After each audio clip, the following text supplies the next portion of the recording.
Hello and welcome to SJP Advisor Stories. In this series, we interview SJP partners and advisors to share their real-life experiences. I'm your host, G for Tit, and if you have any questions that you would like to ask an SJP partner or advisor, please feel free to comment below or reach out to me on LinkedIn. If you enjoyed this episode, please subscribe.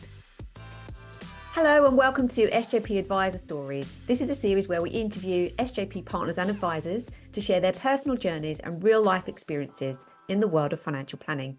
And I'm your host, G for Tit. Today I'm delighted to be joined by Kerry and Iain Johnstone, who are business and life partners at Horizon Wealth Consultancy Limited in Norfolk.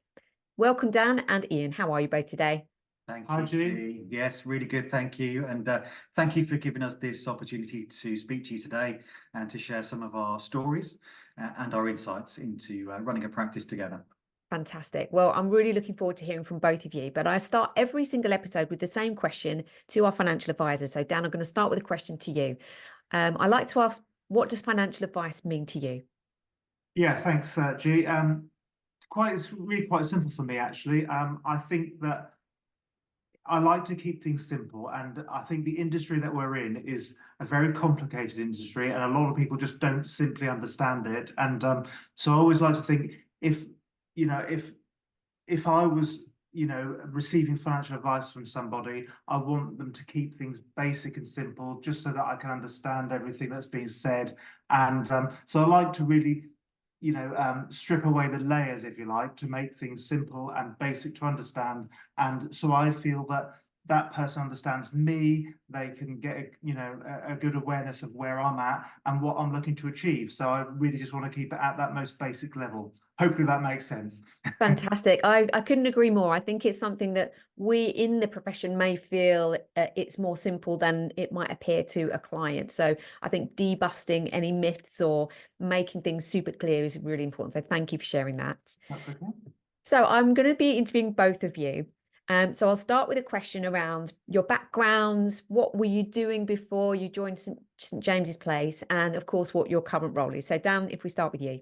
Yeah, sure. So I grew up in South Norfolk, and I went to school there. Then I've always had a passion, G, to be honest with you, to do with aviation, anything to do with planes and such the like. And really, that's grew from an early age until such time as I left school and I decided that I wanted to actually go into the aviation industry. So I studied GMBQ, as it was at the time, in travel and tourism, and I thought that would be my best way in. So I did that for a couple of years after leaving school, and then following that I joined KLM as a reservations agent, and which was really interesting, really exciting, although we had a lot of targets to meet with, because it's reservations, so you're taking a lot of phone calls in, and there were targets associated with that. But yeah, I really enjoyed doing that. And then one day I was looking through a local newspaper, and there was an advertisement from an airline called Go Fly. At the time, they don't exist anymore, but they were the low-cost subsidiary, if you like, of British Airways. And it was advertising quite simply for cabin crew. And I thought, well, actually, this, keeps me in that kind of industry. I thought that might be something that I would really enjoy doing. I already enjoyed, spending time with different people from different backgrounds. So I thought, what, I may well apply for this, which I did. And so I had to go down to Stansted Airport to have these interviews. And when I first went down there, I was told I would have to have a group interview and also a maths interview, or a maths exam, if you like, which was a bit daunting for me, to be quite honest with you, because maths is not really my forte. Never. I used to hate maths at school, so it wasn't something that I thought, that's, good for me. So I did a lot of brushing up on, stuff from school, long multiplication, long division, and all the rest of it, which I hadn't done for years. And yeah, so I did brush up on that, and I did do the maths exam. But to be honest with you, when I had the maths exam and the first interview, I kind of felt, what, I'm probably not going to get a phone call back here, because I didn't feel it was, as good as it could have been, if that makes sense. And then as a result of that, I was quite shocked, because literally a couple of days later, I got a phone call saying, can you come back for a group interview? Which obviously I was shocked to get the phone call in the first place, but I was thinking, oh, wow, that's amazing. I really didn't expect that to happen, which was a nice surprise. But then obviously my nerves started going again when I had to go back for the sort of second interview, which was the group stage interview. But you know, I was more calm about that when I got into that environment, because it was, you know, with other people, and you know, it was quite informal. You were able to sort of chat to the other candidates, if you like, and yeah, and you know, you really wanted to be someone that wasn't like the most outgoing person, but at the same time not someone that was going to just sit around in the corner, you know, and actually be not talking to anyone. So I kind of was in the middle there somewhere, and obviously I must have done something right, because to cut a long story short, they did offer me a position as cabin crew, which obviously I was delighted about, and I started flying. And yeah, and then over the years of flying, Go then became absorbed into EasyJet, and I met Iain at EasyJet, and well, Go originally, and yeah, we sort of progressed through the ranks, if you like, and we both became senior cabin crew members, and we were there for almost 10 years. So that's really a bit about my journey on that. Wow. So Iain, we've heard a little bit about yours, but do you want to start at the beginning for you as well, please? Yeah, that's fine, G. So a very similar career path, really. I completed a bachelor's degree in geography in 2001. I saw an advert for cabin crew. My kind of designated path as a career was going to be into land management. I was offered an apprenticeship. The money was rubbish. So I decided, actually, I'm going to take a year out. I'm going to find out what's more about me, find me, if you like. And actually traveling was something that I really wanted to do. I was, again, very similar to Daniel. I was keen on aviation. My family had instilled a bit of a passion in that from an early age, from my grandparents, who traveled quite a lot post-war, post-1945. So that was me. I joined GoFly literally a month after I finished my degree. Again, we both rose through the ranks of being crew, being senior crew, being training crew. So that's when our passions for aviation came from. But in 2010, it was really a chance to have a change. So I guess you're going to come on to that a little bit later on. But as far as teamwork goes, yes, dealing with potentially 400, 500, 600 people on a daily basis, it kind of gives you that skill to talk to people and to pretty much talk to anyone from any background in a way that they would wish to be talked to and spoken to. Absolutely. And an amazing careers flying around the world, I'm sure. So what were some of the challenges? Why did you look to make a career change? Should we start with you, Dan? Yeah, I think a bit like Iain was alluding to there, really, we've done it for the best part of 10 years. We After sort of 9+ years, we were living up here in Norfolk again, and we bought a house up here. So we were commuting from South Norfolk to Stansted Airport every day, which was at the time, because the roads weren't dual then, were they? So it was kind of like an hour and a half down to Stansted, if you like, and then it was like a 12-hour duty, you know, flying about for 12 hours, and then another hour and a half back. So if we were on a late duty, for example, we might, I don't know, might not get home until say 1, 2 o'clock in the morning, and we were, you know, finding that safety in terms of driving safety became a bit of an issue, because certainly for myself, and I can't speak for him, but I found myself, you know, nodding off when I was driving and things like that. So I was thinking, look, I'm going to have to change something here, because it's taking too much of a toll on my body to keep, you know, driving an hour and a half there, 12 hours shift work, and then another hour and a half back. So we kind of thought, you know, what, time for a change. But in addition to that, you know, the industry, or the job that we joined, you know, when I just mentioned to you a few moments ago, when I joined GoFly,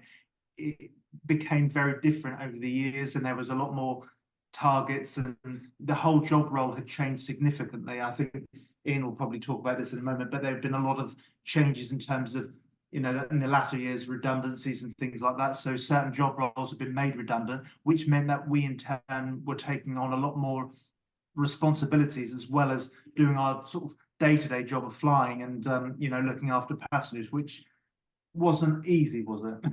No, it wasn't, and quite a lot of our spare time, our holiday time, if we could manage to get it together, which was another key point, in that we kind of became ships that passed in the night.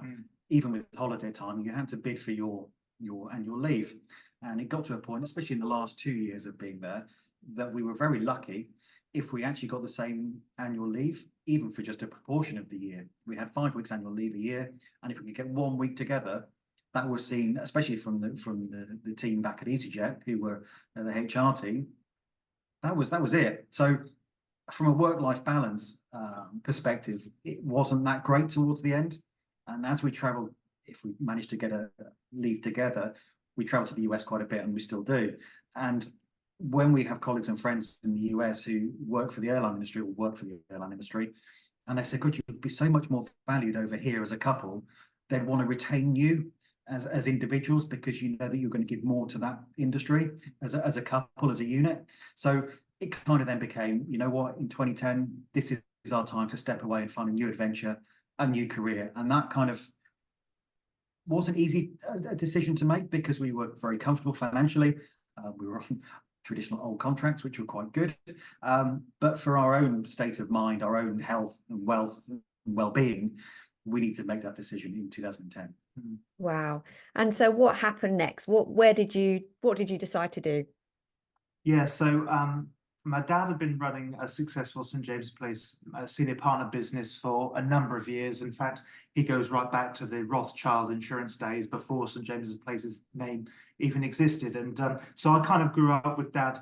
And before that, you know, even when I grew up, he was always a financial advisor. So I kind of grew up in that environment, knowing what Dad did. And, you know, although having said that, it was kind of a case when I was growing up, I didn't understand anything about pensions or anything like that. So, you know, he used to go on about pensions, and I was kind of like, I don't understand anything about pensions. So obviously, thankfully now I do. But yeah, so there was a lot of stuff to do with the industry that I grew up around, if you like. So Dad had been running the business for a long time. He had a chap that worked in here, Mike, part-time. And quite simply, as Ian just sort of mentioned, and I mentioned as well, we felt that we were coming to the end of our sort of career with EasyJet at the time, and Dad needed some extra administrative support, if you like. So because his business partner the business was split in two, if you like. There was part of the business in Norfolk and part of the business on the English Welsh border in Shropshire. And his business partner unfortunately passed away back in 2009, so literally the year before, and it left for the practice quite a lot of clients over in that area in Shropshire as well. And so Dad was constantly, you know, going backwards and forwards between Norfolk and Shropshire, and I think it was quite tiring anyway for him to do that.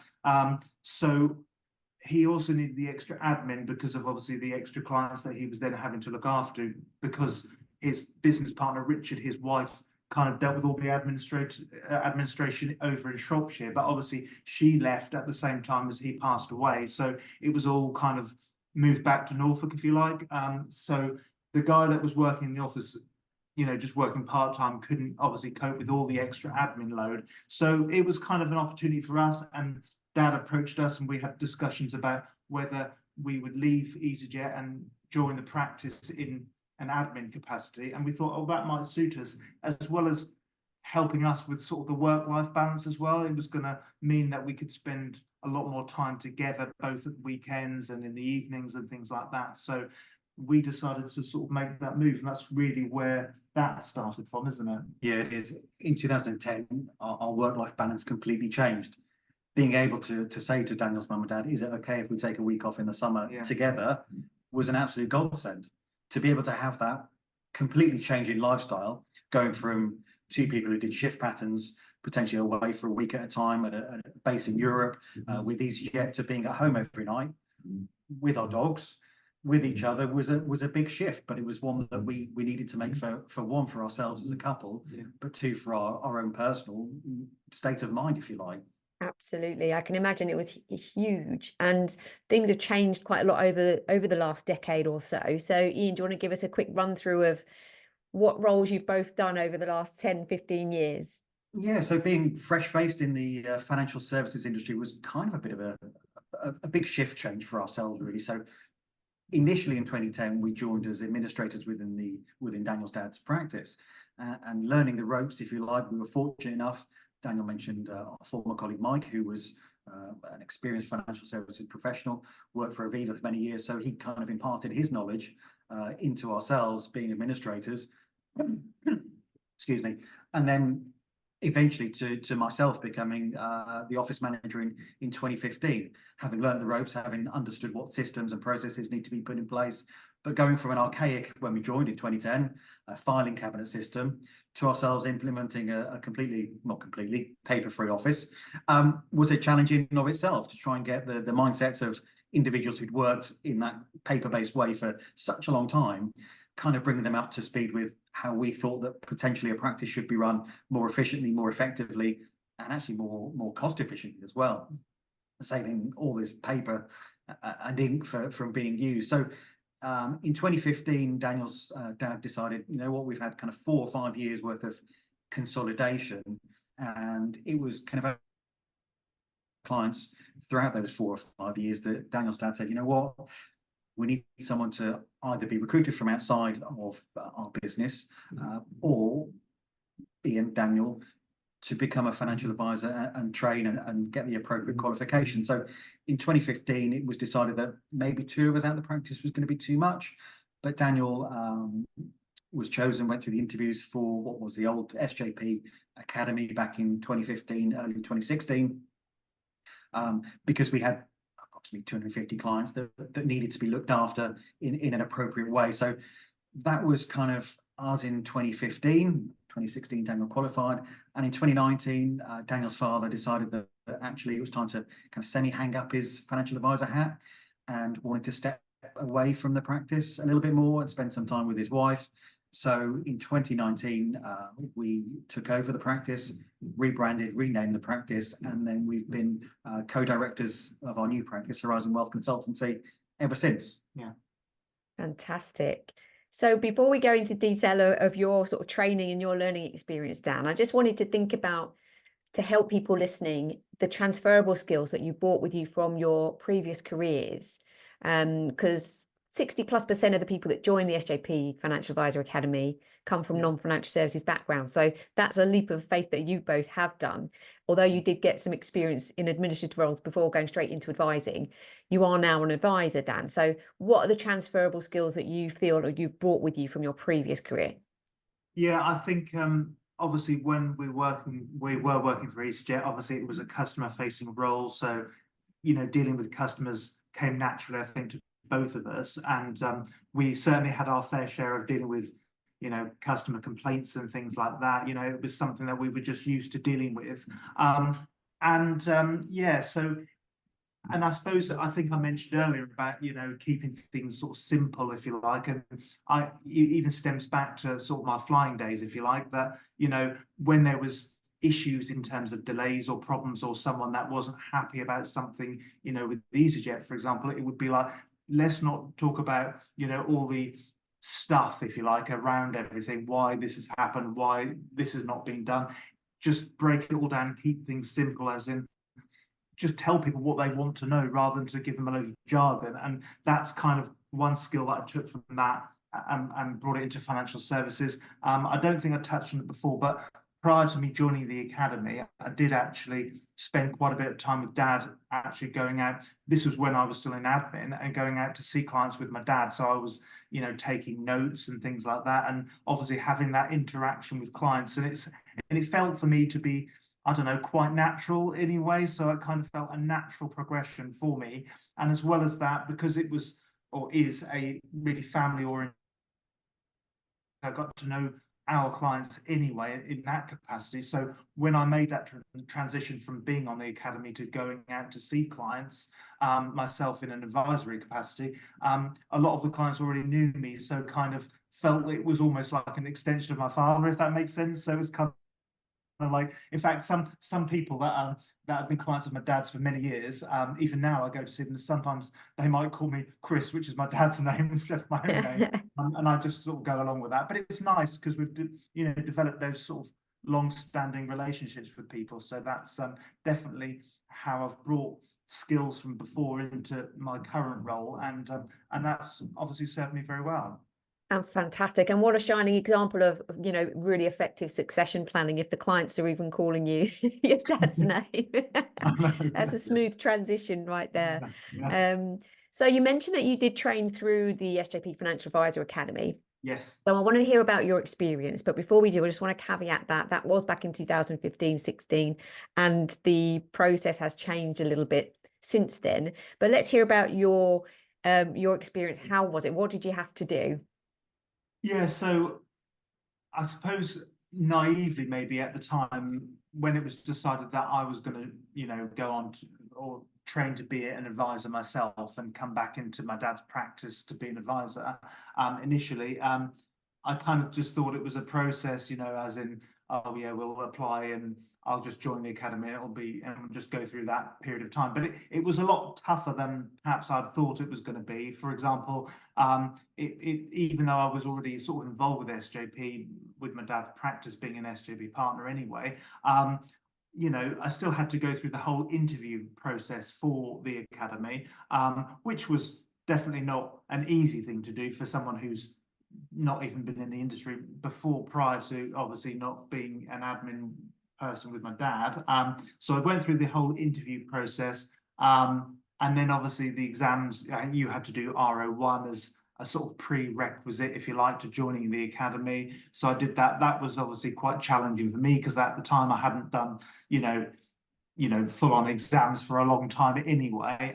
So I got through that, but yeah, so there was the interview process, then the initial exam, and then joining the academy. And as you quite rightly pointed out, G, obviously things in terms of the SJP Academy have changed quite a lot since I was on there. So it was kind of like you did RO1, then you started, but then there was this whole mixture of, skills-based training as well as doing your RO exams at the same time. And I found that quite challenging because, one week you might be doing skills-based stuff, learning about SJP processes and procedures, and then going back into sort of RO2 or RO3 or something like that. And it was quite tough to get that balance right, I think, and try and, switch off one and turn on the other, if you like. Yeah, definitely. Well, the good news is we've listened to you. We've listened to the people that have been through the program over the years. And now those two are decoupled, if you like. So we really focus on qualifications first, get everybody qualified before we then move on to the soft skills and the systems and everything else. So that's really good feedback, really valuable. And you also had to travel to a location for your training, didn't you, before? Yeah, so I don't think it's there now, but the SJP had an office in Piccadilly. I think I used to go to the Green Park area, but it was in Piccadilly anyway. And SJP had an office there, which was the primary base, I think, for the academy at the time.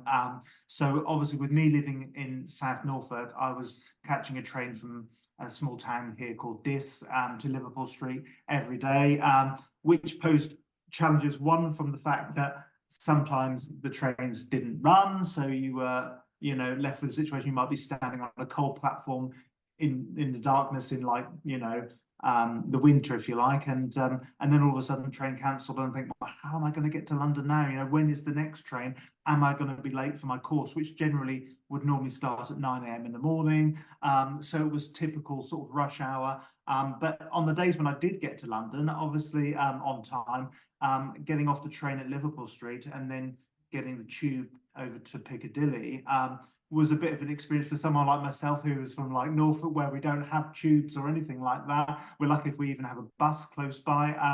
And getting off that mainline train to get the tube, first of all, I found quite daunting because this was obviously prior to all COVID and everything like that, so the tube trains at rush hour are literally packed like sardines in a can, I remember the first few weeks of doing that, and the tube train pulling into the platform, and then they were absolutely rammed. And I was thinking, I've still got to be there by 9 o'clock, but do I try and squeeze into this already packed train, or do I wait for the next one? But obviously, without too long, maybe a couple of weeks or so, I realised that they're all like that. So if I there's no point waiting. Exactly. So I could stay there till 12 o'clock before I got not get on space on the train. So I kind of learned that I had to get onto those trains and do that. But yeah, it was certainly, I suppose, when I got there for say 9 o'clock in the morning at the academy, you already feel like you've done half a day by just traveling there anyway. I can So that was imagine. I can eventful doing imagine. that. And But again, sorry. we're very fortunate that we're now very much virtual in that first term to get your exams done. So I know Ian is contemplating going through the program himself. So you won't have that challenge, Ian, which is good news, isn't it? Which is a relief. And what else do you remember about it? Did you have good support? Did you have a peer group? Are you still in touch with them? Yeah, so it was very supportive, and we obviously had staff at the academy that we could talk to and liaise with it as and when we needed. We had a lot of exam support. So even though I say it was challenging at the time, and I know things are very different now, I think SJP had a lot of external trainers that they brought in to help with the RO exams and stuff, and they were brilliant. And we could always contact them if we had a specific query. But in terms of the actual the cohort that I was in, if you like, it was quite sociable in that we had a WhatsApp group like a lot of people do now, even back then in 2016. So we would used to fire things across to each other to say, like, what's this all about? What do we need to know for this exam or whatever? And it worked quite well because obviously people, like you said before, G, come from all different backgrounds. So people had knowledge from all different areas, which I think helped all of us. And some people were a lot more, let's say, academic than some of the rest of us, so they could sort of help us out if we needed it. And so it was, I think it was very supportive. I think actually possibly when Daniel was shadowing Chris prior to actually joining the academy, that gave Daniel quite a good insight into actually the processes, one of SJP, but also two of some of the skills base that is needed. Absolutely. I can't speak more highly of shadowing somebody in the role, and we've built that into the program now. So even if you're not joining a practice and you're starting your own business, you'll be paired with a mentor who has their own business, and you'll have an opportunity to go and shadow that person, because I think that's super valuable when you're learning. Now you mentioned right to the beginning, Dan, your maths fear for your aviation interviews. Now, obviously, now you're a financial advisor, there's quite a lot of maths, I would imagine, within the qualifications. So how did you find those? Yeah, actually, a lot better than I had first anticipated even, because even though maths I'll never say is my forte or my strong point, if you like, but actually, I find a lot of the job that I do now is actually, you have the skills, the knowledge skills about, taxation, for example, or whatever it may be. And we have so many tools in place that help us with, whether it be the basic maths or whatever it may be. So it's mainly having a good understanding of your clients, and what and establishing what their needs are or might be.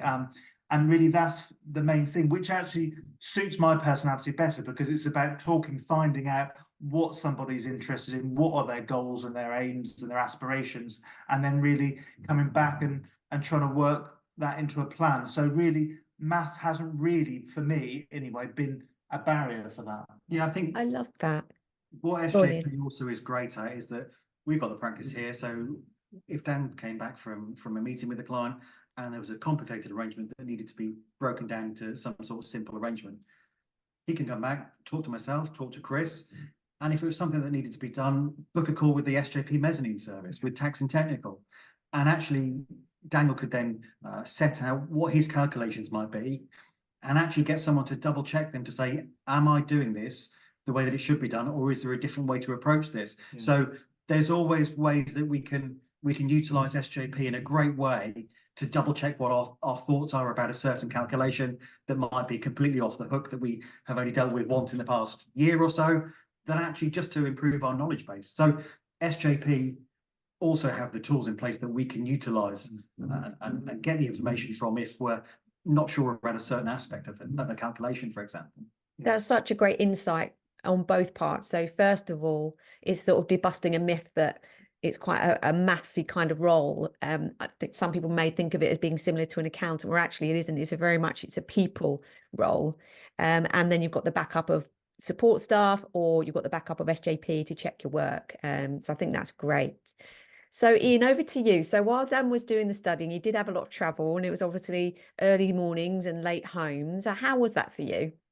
Well, it was kind of 5 years really since we've kind of been in that situation of getting up at 4:30 in the morning and catching a train at 5:30 just to make sure that you get in for 9 o'clock.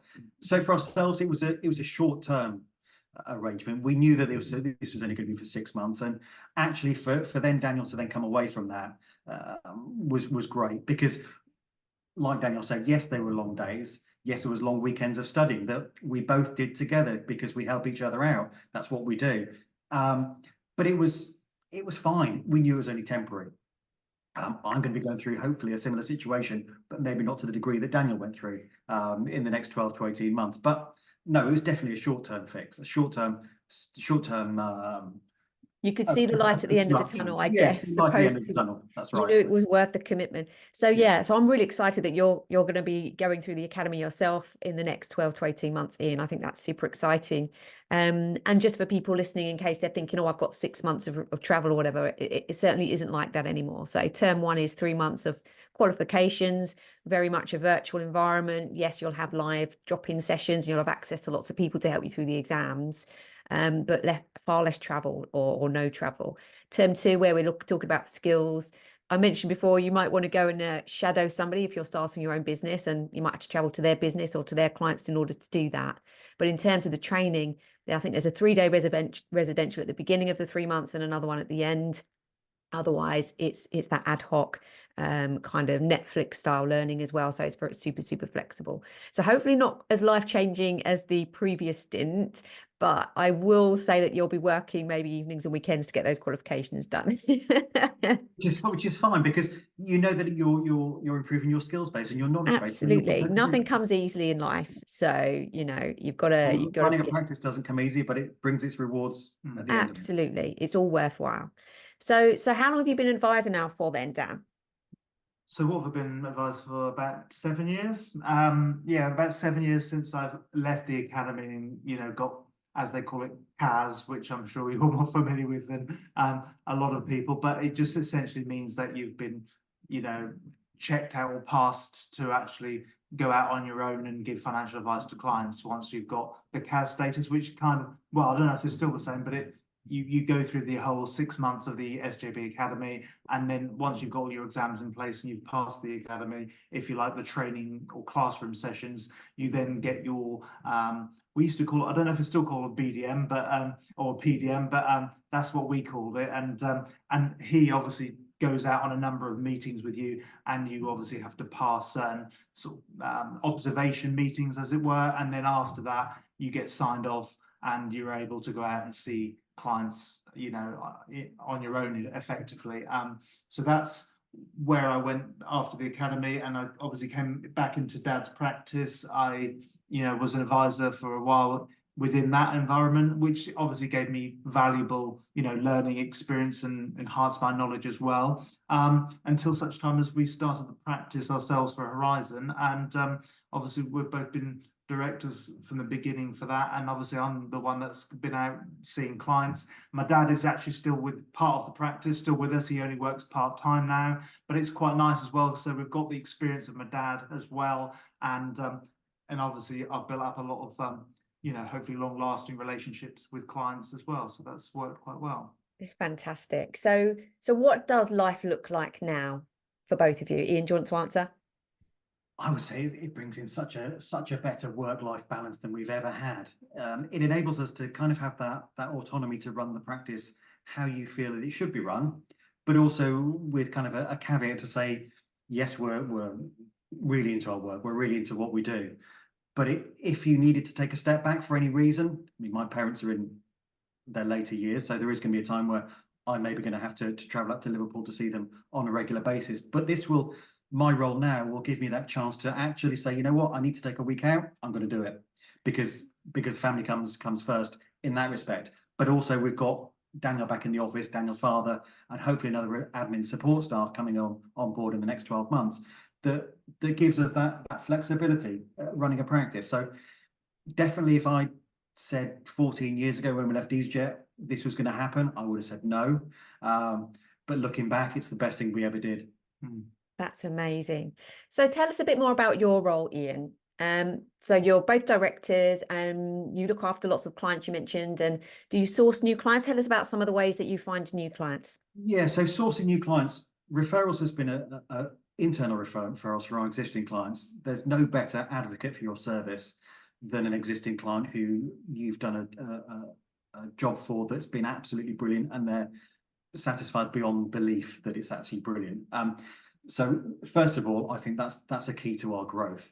Secondly, our external advertising, which has been a bit hit and miss sometimes because we're still learning to market. It's not something that we're overly familiar with, but we're learning the ropes of marketing out to individuals, and LinkedIn has played a key role to that.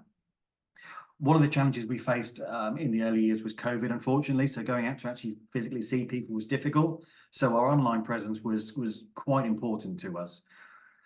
We joined up with another SJP partner from the LGBTQ community, and we are providing LGBT financial wellbeing courses. So giving examples of financial challenges that the community face actually brings in additional clients that we thought we would never have on board as clients from different parts of the country. Having Zoom and Teams calls with individual clients is absolutely brilliant. It gives you that opportunity to meet a client from north of Scotland or down in Cornwall that previously you might have said, you know what, I'll pass this on to another SJP partner because I'm not committed to travelling down to those areas of the country. But your relationships are stronger through having Zoom and team calls. So I would say the majority of our new clients do come from existing client referrals, but for new clients now, LinkedIn and our marketing through our financial wellbeing courses are the key to this success. Fantastic. And do you want to paint a bit of a picture around the types of things you can help clients with from the LGBTQ community?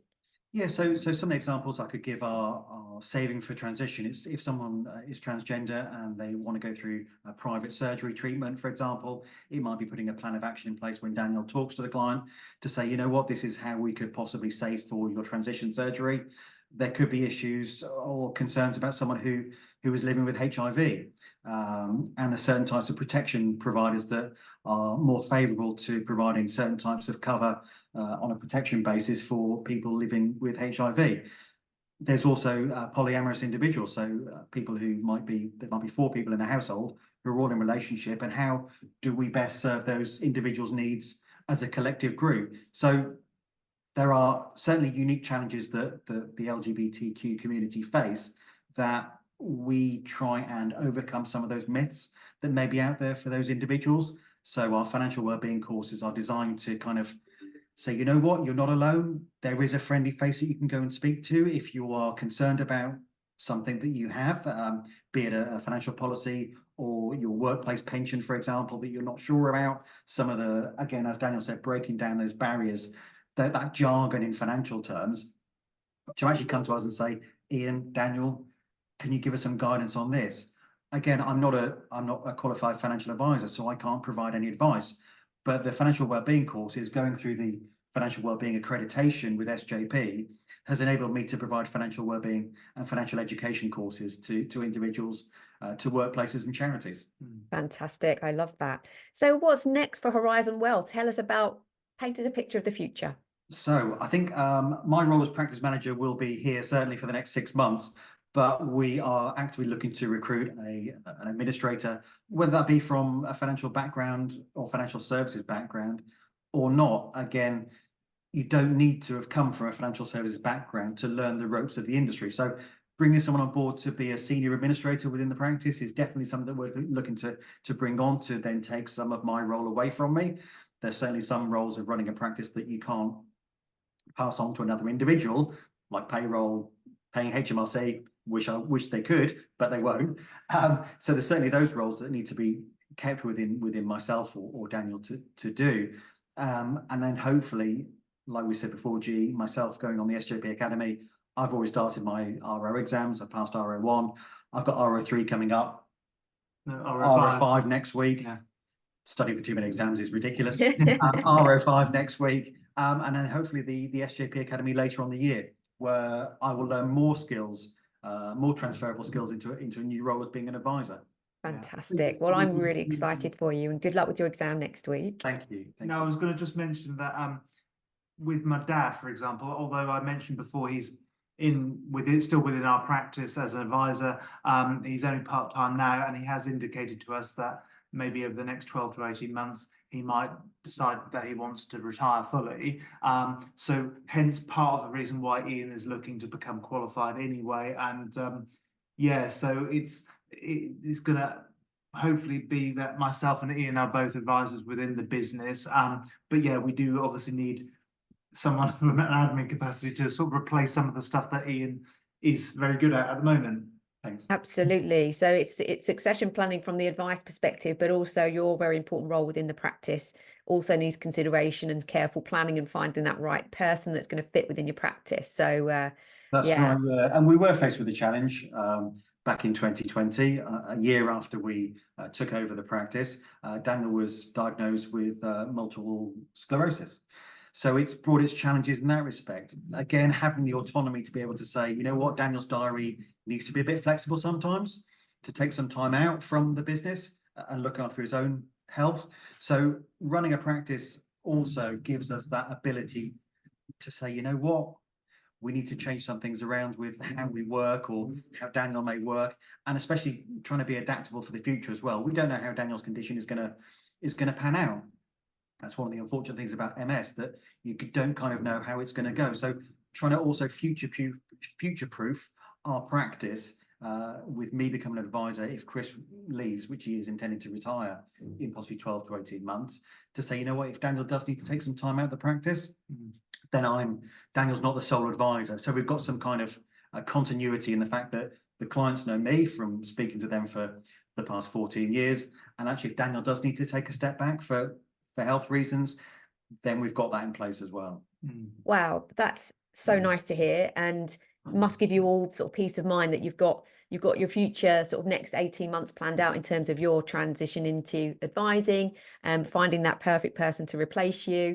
And then that just gives you much more flexibility, including Chris. He may want to work for a bit longer, just on a slightly smaller capacity, you never know. But it's really nice to hear that as a family, you've got options and you've got flexibility to achieve what you need personally and professionally. That's fantastic.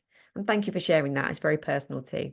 No, it's fine. It's as I say, my illness, if you like, I kind of wanted it not to affect anything, but obviously you have to be realistic about your limitations as well. And for me, I don't know if you or anyone else watching this knows anyone with MS.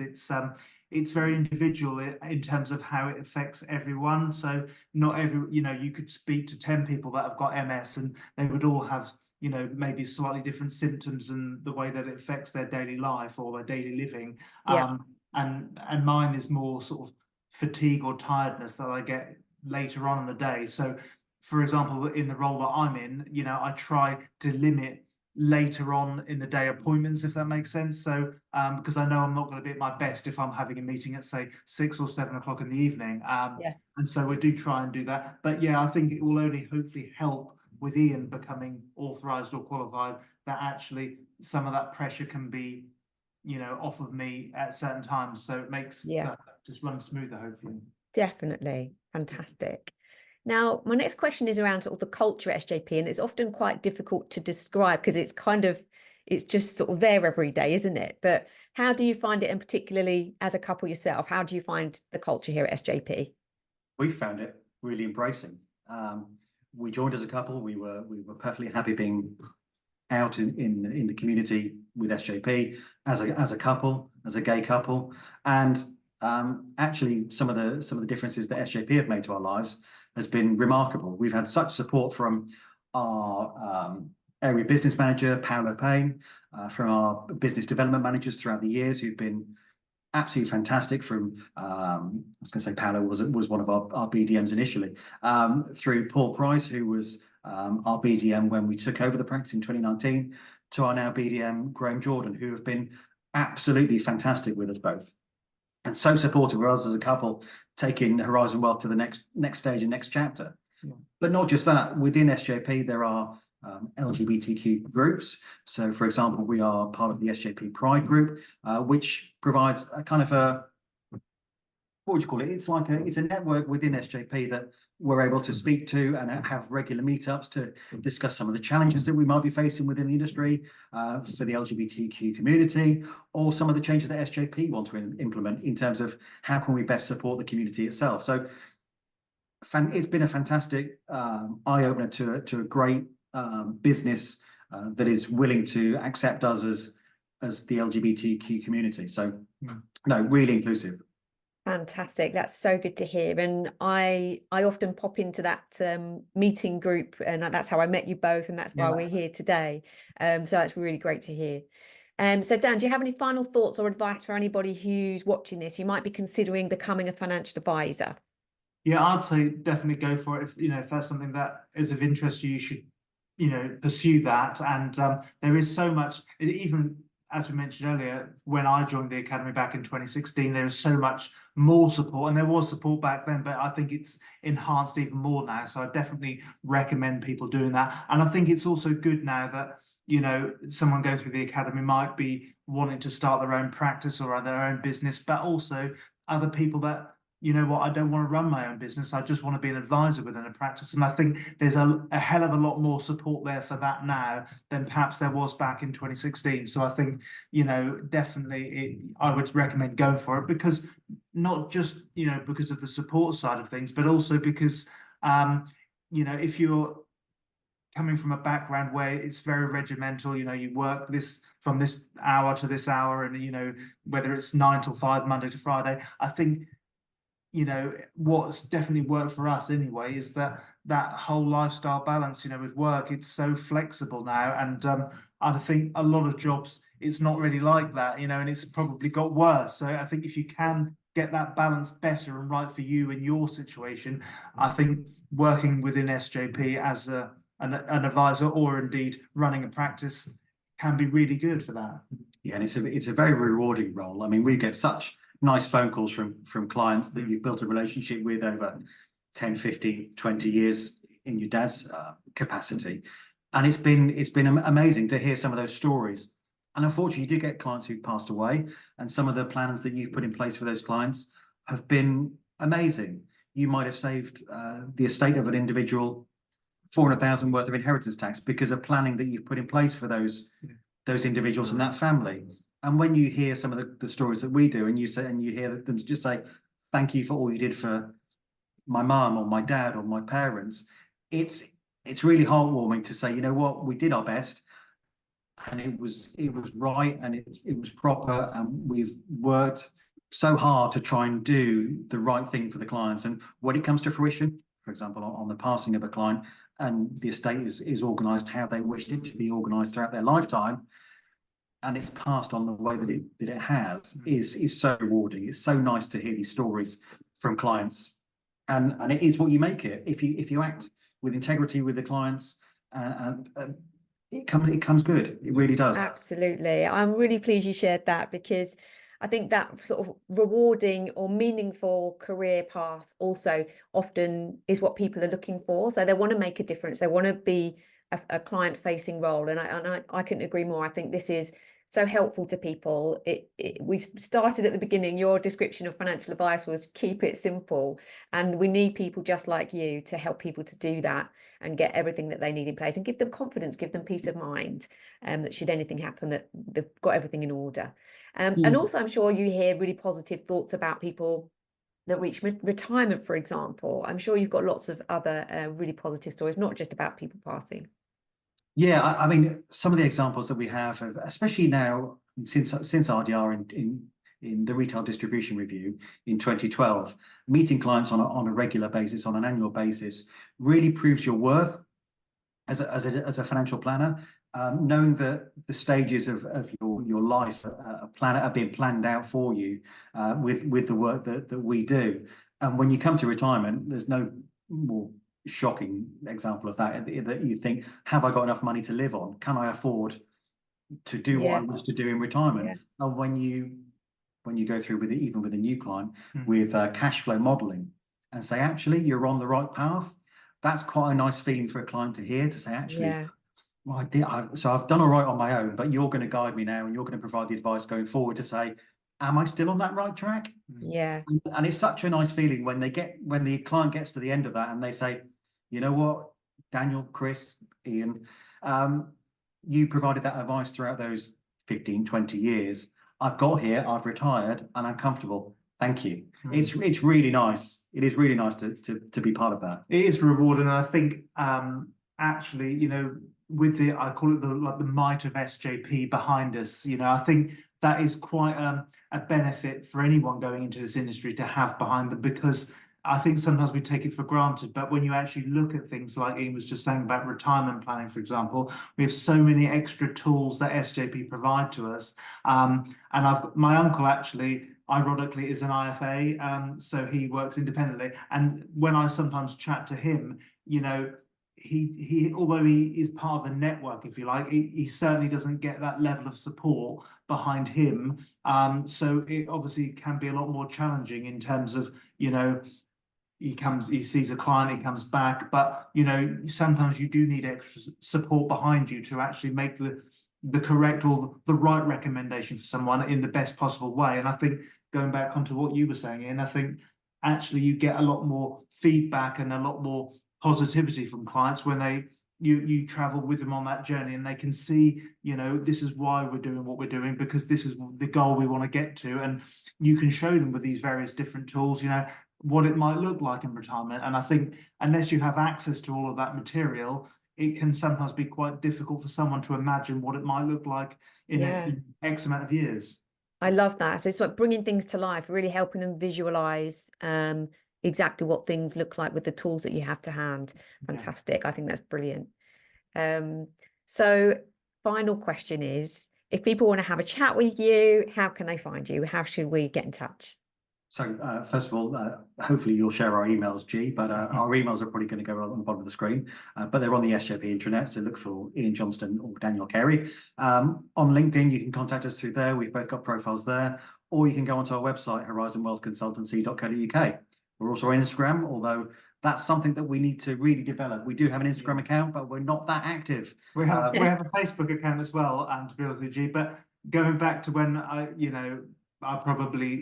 when I went on the academy, it was everything was LinkedIn, and LinkedIn is still a fantastic platform to use. But obviously now SJP embrace the other social media channels, and I think they can be really good, but perhaps we're not the most technologically advanced when it comes to social media yet. It could be your new replacement. Like, you could put that on your list of requirements. Exactly. Yeah, we are fortunate though, G. We do have a great marketing expert that is part of the location. Unfortunately, we just don't have that time to be able to kind of add that to our repertoire of stuff, daily activities. Absolutely. But you're right, there's help and support within SJP for those things, but you've got to just manage your time, haven't you? Well, look, I'm excited for what's next. Really good luck with your exam next week, Ian, and with the academy when you go through that. And I just wish you both all the best for the future, and thank you so much for coming on the show. No, thank you, G. Thanks for your time. Have a good weekend.